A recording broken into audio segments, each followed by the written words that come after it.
Hi everyone, this is Dr. Vahid Aryadoust. In this video, I'm going to demonstrate how to do a path analysis using Jamovi, which is a free software. If you have not watched my previous videos in this playlist, please go to my channel and watch several of these videos, especially the first 4 or 5, maybe 5 videos, which are about structural equation modeling and also confirmatory factor analysis, where I have discussed some of the principles that underlie structural equation modeling, and they are also related to path analysis. So path analysis refers to a statistical technique that is used to describe the directed dependencies among sets of variables. Path analysis models are usually visualized in this way or similar ways. Sometimes instead of using these rectangles, you see ellipses, which basically represent latent variables. In this context, since I'm not using latent variables, everything will be represented and visualized by using rectangles, as you can see. This path analysis is a method that is often used in structural equation modeling, which is used to explore the causal relationships between variables. In path analysis, it's also good to know that variables are depicted as nodes. And so this is a node, this is another node, and this is another node, and so on and so forth. And the causal connections are depicted as arrows or paths. In this context, a cause-effect relationship is depicted as a one-headed arrow. For example, the path that is moving from positivity to SW total, which stands for situational writing total, is depicted as a one-headed arrow, suggesting that there is a direct relationship between positivity and SW total. On the other hand, there is a correlational relationship between some of these variables, which is depicted by these two-headed arrows. For example, the two-headed arrows running from strategy to motivation, and the relationship between them is right here, which indicates that there is a correlation between motivation and strategy. This is very useful because when we are basically finding out the relationship between motivation and SW total, as an example, we're basically correcting for the effects or controlling for the effects of other variables in this analysis, as you can see through this correlation paths that we have created. Another correlation is observable from or between strategy and positivity, which is also depicted as a two-headed arrow, which you can see from here. So this is basically how a path analysis looks like. And again, since we're talking about moderation effects as well, it would be good to know that moderation or intervening relationships are also depicted through one-headed arrows. But these one-headed arrows basically transmit the effect of the independent variable, for example, positivity, to the dependent variable like SW total. For example, positivity has a one-headed arrow that runs from it to compre, and then from compre to SW total. So this is an indirect path or a mediation sort of path. Compre itself can be known as a mediator or a mediation variable, which in turn, after receiving an effect from positivity, affects SW total. To put it a different way, positivity has an impact on SW total directly, and also an indirect or intervened impact, which is mediated by the variable comprehension. So positivity, comprehension, and SW total is a mediation relationship. Now let's look at the output and also the syntax of this structural equation model or path model with observable variables. The module that you need to use in order to generate the output here is under SEM, and under SEM syntax. There's also another module which is called path analysis. I have looked into this, but I personally prefer SEM because it has syntax and it allows us to manipulate the model in different ways. I personally prefer to use syntax because it's easier for me to just write the codes and quickly run the analysis. So the codes that I have written here are simply a group of regression models and also two correlation analyses models, let's say, which are as follows. Compre is predicted by that tilde or tilde indicates that we have a regression analysis, and to the right side of this tilde sign we have the independent variables, which consist of vocabulary, grammar, strategy, motivation, and positivity. And on the left side of the tilde we have the dependent variable, or in this case you can also call it the endogenous variable because it's a path model or a structural equation model. So compre is being predicted by vocabulary, etc. in the same way SW total, which by the way stands for situational writing total, is predicted by compre, vocabulary, grammar, strategy, motivation, and positivity. And these two are the correlational relationships, which are represented by two tildes. So strategy is correlated with motivation and positivity, and at the same time positivity is correlated with and motivation is correlated with positivity. The path diagram that will be generated is the one that I showed you just before right here.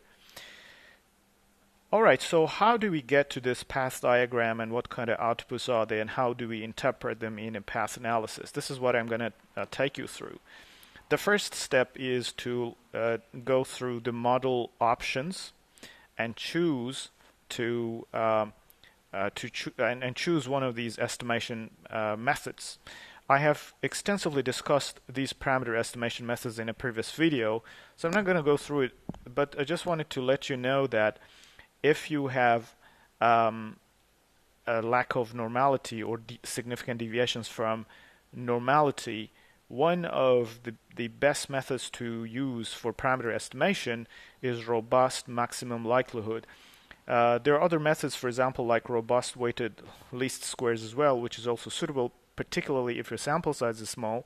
But in this context, since I have a large data set, I prefer to stay with robust maximum likelihood method of parameter estimation. So the reason why I have chosen robust maximum likelihood, as I mentioned, is the deviation from normality, and that's because I have looked at the Mardius coefficient in the output. Mardius coefficient can be outputted from the output options, this menu, output options, by clicking the Mardius coefficient box, and it simply indicates how far your or how much your multivariate data is deviating from multivariate normality. Just like univariate skewness and univariate kurtosis statistics, which basically gives you an idea whether your data is normally distributed, Mardius coefficient also provides you with an understanding of whether your data has multivariate normality or it has some deviations from it. So multivariate normality, as indicated by Mardius skewness, can be seen here. Skewness statistics has a coefficient of 2.31, which is pretty fine to me, because it's slightly above 2, as I have discussed in previous videos. But this one is way larger than 2, the kurtosis I mean, and it's 68.81. And as you see, there is a p-value which is associated with these coefficients. It's a good idea to also look at the p-value, but for me, when the sample size is large, and this sample size is really large, it's more than 1,800 people in the sample size, I wouldn't stick with the p-value because the p-value can be inflated in there under those situations. So I would just look at the coefficients of skewness and kurtosis, and I'll decide whether my sample is normally distributed from the multivariate perspective or it's not. In this case, I have enough evidence that the data is significantly deviating from multivariate normality, and as a result, under the estimation method, I have chosen robust maximum likelihood, or MLM, method of parameter estimation. This is one factor to remember when we are estimating our output. As a result of this estimation method and also parameter estimations, we get estimates, as you can see from this window, as well as variance and covariances and intercepts and so on. I'd like to also stress that it's very important to look at the fit statistics in addition to those estimates that I showed you before, because a fit statistic will indicate whether your data fits, your model fits your data appropriately, or there is a problem in your model and you need to modify the model in some way.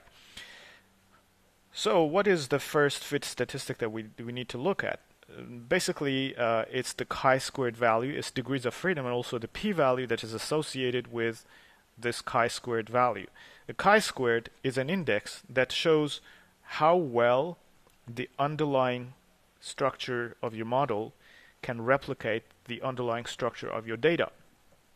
In this case, we're looking for a chi-squared value which is not statistically significant, which would indicate that there is no statistically significant difference or discrepancy between our model and the variance-covariance structure that is in the data. Unfortunately, in this output, as you can see, there is a significant deviation from between the model and the data.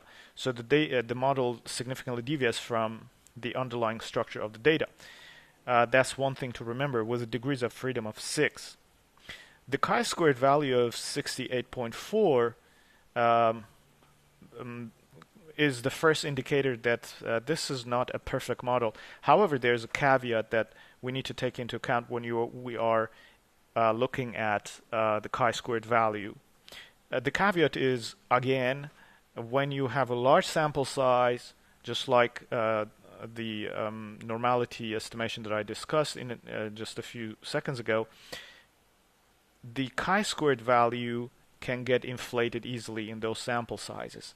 So while I do look at the chi-squared index for my user model, specifically my user model rather than the other models, I would not just stick with the chi-squared value. So I need to look at other model fit statistics to find out which one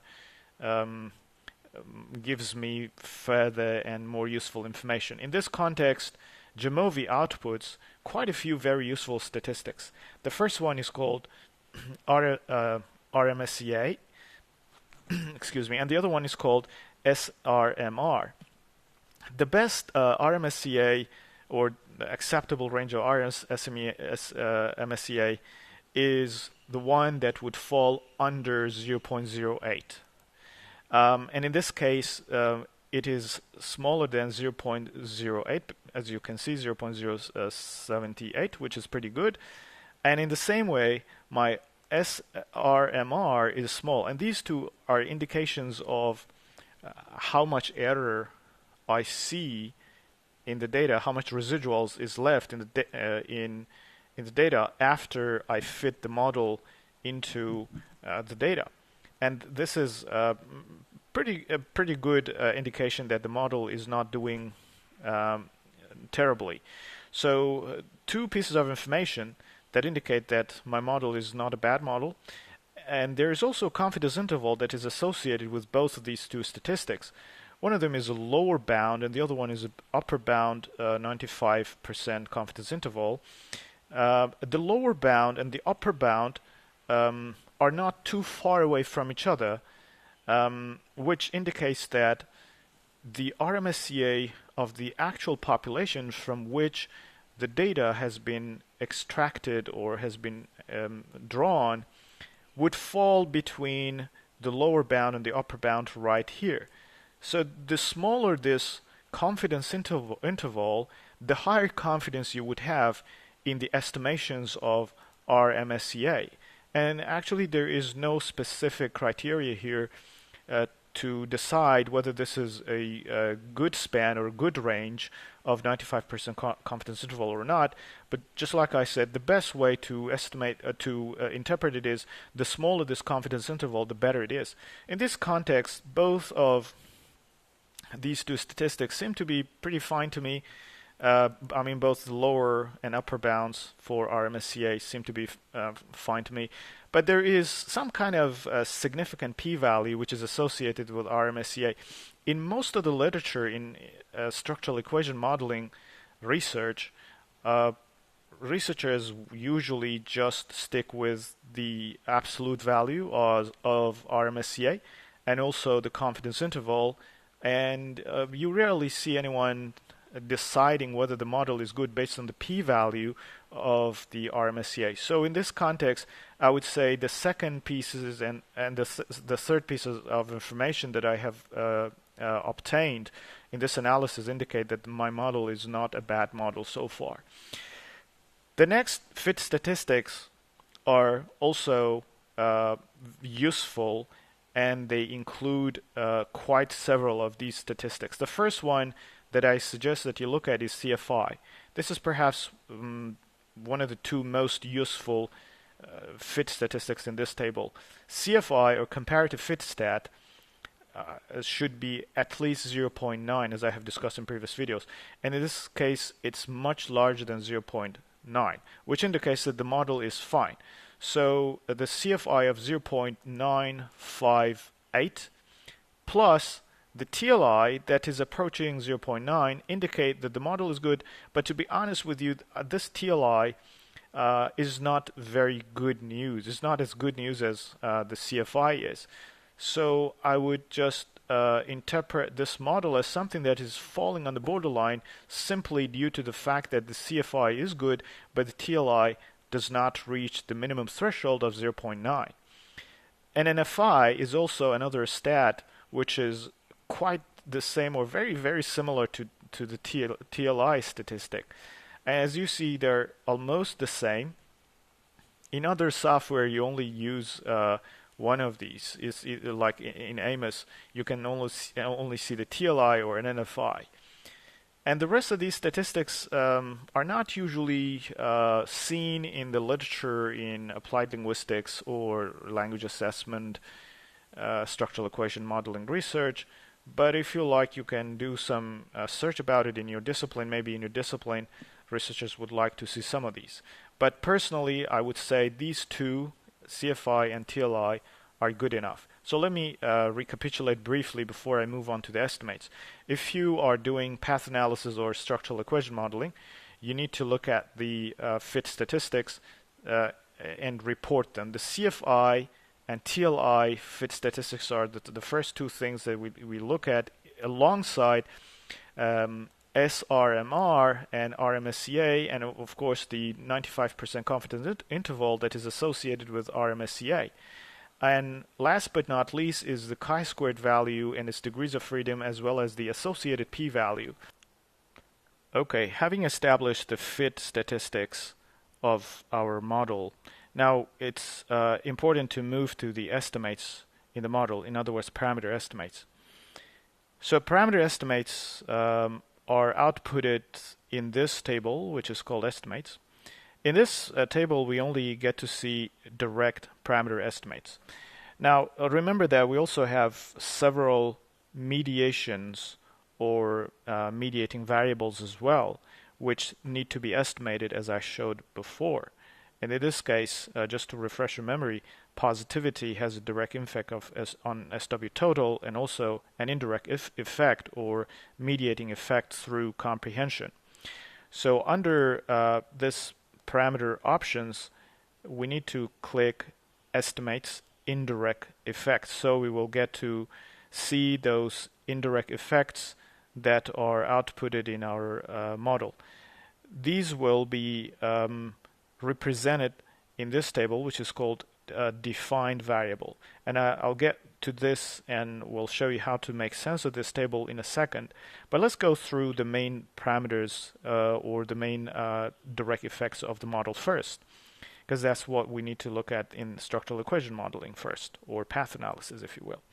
The relationship between compre and vocabulary, with compre being a dependent variable and vocabulary being a predictor or an independent variable, is statistically significant if you look at the p-value right here at the right side of this table. This is because the p-value is smaller than 0.001, which is really small.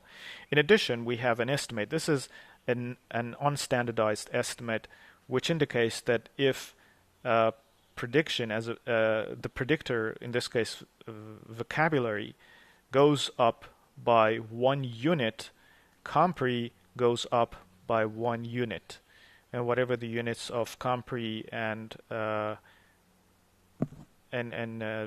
vocabulary are. So estimates are about the increase in terms of units. On the other hand, we have a beta coefficient as well, which in this case is 0.2546, which indicates that if the predictor vocabulary increases by 1 standard deviation, comprehension or the compre score increases by 0.2546 standard deviation. So beta coefficients are about increase in terms of standard deviations, whereas unstandardized regression coefficients indicate the increase in your dependent variable in terms of the units. There's also a z-value, and if you're interested to get the z-value using a very simple analysis by using your calculator, you can simply divide the unstandardized coefficient, which in this case is 0.1765, by its standard error of measurement, which is 0.0168, and you'll get 10.50, which is more or less the same with decimal value errors as the z-standardized score that has been represented here in this part of the table, which means that the z-score is really nothing but the division of estimates by their standard deviation, their standard error of measurement. So the higher the z-value, the higher the likelihood that you'll get a significant p-value, which would indicate that there is a significant relationship between these two variables. The other relationships in these model are mostly significant, but there are a few exceptions to this. For example, the relationship between strategy and compre is not statistically significant, since the p-value is larger than 0.05, as indicated in this column. So strategy does not exert a significant influence on comprehension. In addition, positivity doesn't have a very significant impact on compre because the p-value is 0.114, which is larger than the threshold 0.05. And these two relationships are also not significant because they're larger than our alpha value of 0.05, and these two are basically motivation and positivity impacting SW total. So none of these predictors have any significant effects on our dependent variable. Then the variance covariance table is also important because, as you recall, we had two-headed arrows in our model. So the first two-headed arrow is between motivation and strategy. And if you're interested to figure out if this relationship is significant, we need to just look at the p-value, just like the previous table, and this indicates that, well, the p-value is statistically significant. So there is a significant correlation between the two variables. In addition, positivity and strategy have a significant correlation, and so do positivity and motivation. So all of those two-headed arrows representing correlations in the model were all statistically significant. The rest of these are basically variances, because compre and compre, if they covary with each other, it will just be really their variance.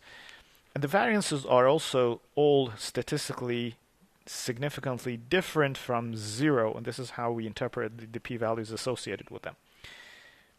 Okay, let's move down to these indirect effects or mediating effects. For the first analysis or first mediation analysis, compre mediates the relationship between vocabulary and subtotal. So it's basically the effect of vocabulary on subtotal transmitted through this second variable, compre. And in the same way, the effect of grammar is transmitted through compre on subtotal.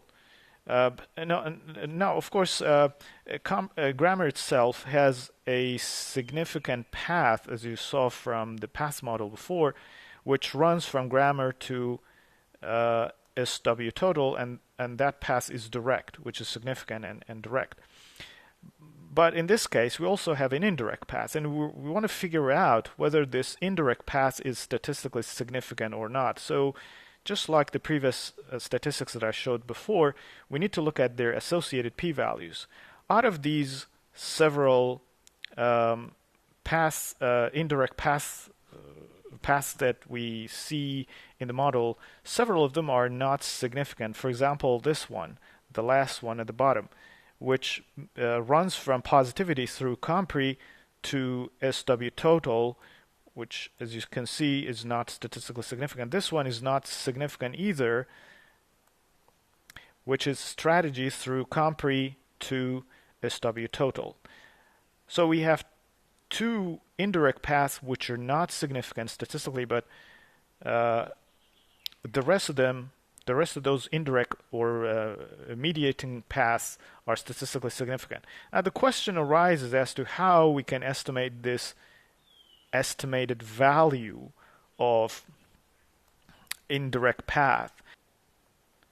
To calculate this indirect effect or the mediation effect, we can simply look at these parameter estimates in the first table that we were looking at and find the vocabulary compre direct estimate, which in this case is 0.1765, and also the direct relationship between compre and subtotal, which in this case is here is 0.3894.